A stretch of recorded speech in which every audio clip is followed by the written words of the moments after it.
कक्षा 12 विषय इतिहास। इतिहास की जानकारी के लिए ये प्रश्न है जो सबसे ही महत्वपूर्ण है, क्योंकि बगैर इस प्रश्न के हमारा इतिहास कभी पूर्ण नहीं होता है। इसमें जैसे प्राचीन भारतीय इतिहास जानने के स्रोत, जो प्राचीन भारतीय इतिहास जानने के स्रोत, तो हमारे भारत का इतिहास जानने के लिए जो स्रोत है उसमें कई हैं, जैसे साहित्यिक स्रोत, अभिलेखीय स्रोत, विदेशी यात्रियों के विवरण। तो इसमें साहित्यिक स्रोत में साहित्य, अब ये साहित्य कुछ धार्मिक ग्रंथ हैं, धार्मिक साहित्य हैं, और कुछ अधार्मिक साहित्य हैं। तो धार्मिक साहित्य के अंतर्गत देखिए यहाँ पे है ये साहित्यिक स्रोत में धार्मिक ग्रंथ, उसमें सबसे पहले नंबर आता है वेद का। वेद 4 हैं, ऋग्वेद, यजुर्वेद, सामवेद, अथर्ववेद। जबकि वेद का अर्थ है विदित, यानी ज्ञान से, वेद का मतलब है ज्ञान। तो प्राचीन ज्ञान प्राप्त करने के लिए हमारा मुख्य साधन, महत्वपूर्ण साधन ये वेद हैं, जो ऋग्वेद, यजुर्वेद, सामवेद, अथर्ववेद 4 है। तो ऋग्वेद में 10,580 ऋचाएँ हैं, 10,580 ऋचाएँ, 1028 सूक्त है, और तत्कालीन भारत के विषय में जानकारी देने का एक महत्वपूर्ण स्रोत है।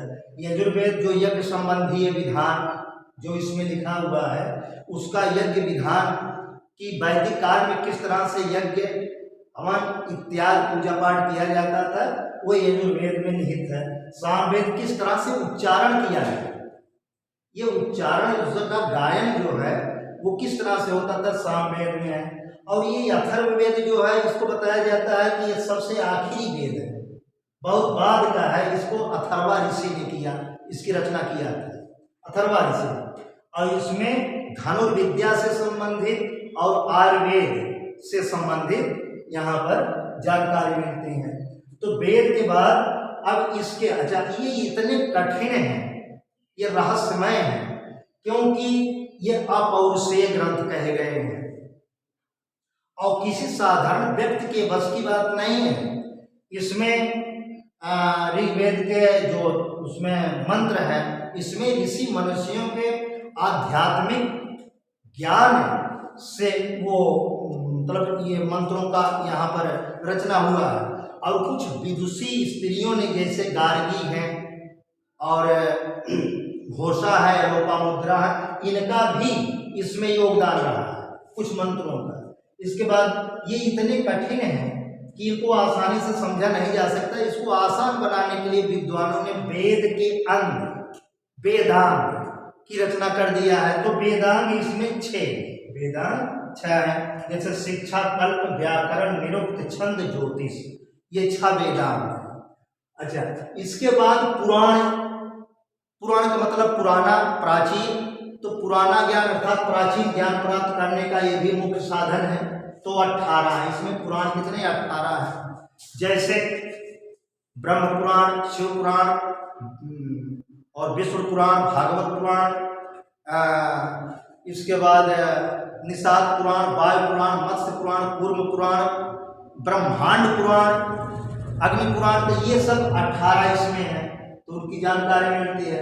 इसके बाद ब्राह्मण ग्रंथ हैं। ब्राह्मण का मतलब यहाँ ब्राह्मण ग्रंथ से, जैसे इसमें सतपथ ब्राह्मण है, गोपथ ब्राह्मण है, पंचविश ब्राह्मण है। तो ये सब रहस्यमय है, इतने आसानी से समझने लायक नहीं है, लेकिन अगर इनका अध्ययन किया जाए तो वैदिक काल के प्राचीन भारत के विषय में जानकारी मिल जाती है।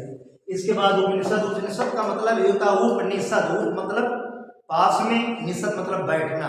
जिस रहस्य में विद्या का ज्ञान उस समय प्राचीन काल में शिष्य लोग गुरु के समीप बैठकर प्राप्त करते थे, उसे उपनिषद कहा जाता है। तो उसमें जैसे बृहदारण्यक उपनिषद है, छांदोग्य उपनिषद है, इत्यादि ऐसे ऐसे स्मृतियां हैं। तो स्मृतियों में मनुस्मृति है, याज्ञवल्क्य की स्मृति है। तो ऐसे और स्मृतियां जो वेदों की टीका है, इसमें स्मृतियों में उसकी टीका टिप्पणी की गई है। उसमें जैसे ब्राह्मण काल में, जैसे वैदिक काल में जो जातिगत जो मतलब वहाँ उस समय विकार थे, तो बाद वालों को जब कुछ ज्ञान प्राप्त हुआ तो वो उसकी टीका टिप्पणी स्मृतियों में है, क्योंकि इससे विदित हो जाता है कि फला अध्याय के फला उस छंद में इस तरह से कहा गया है, इस तरह से कहा गया है, तो इस तरह से है। इसके बाद अब ब्राह्मण ग्रंथ के बाद जैसे अब आ जाइए बौद्ध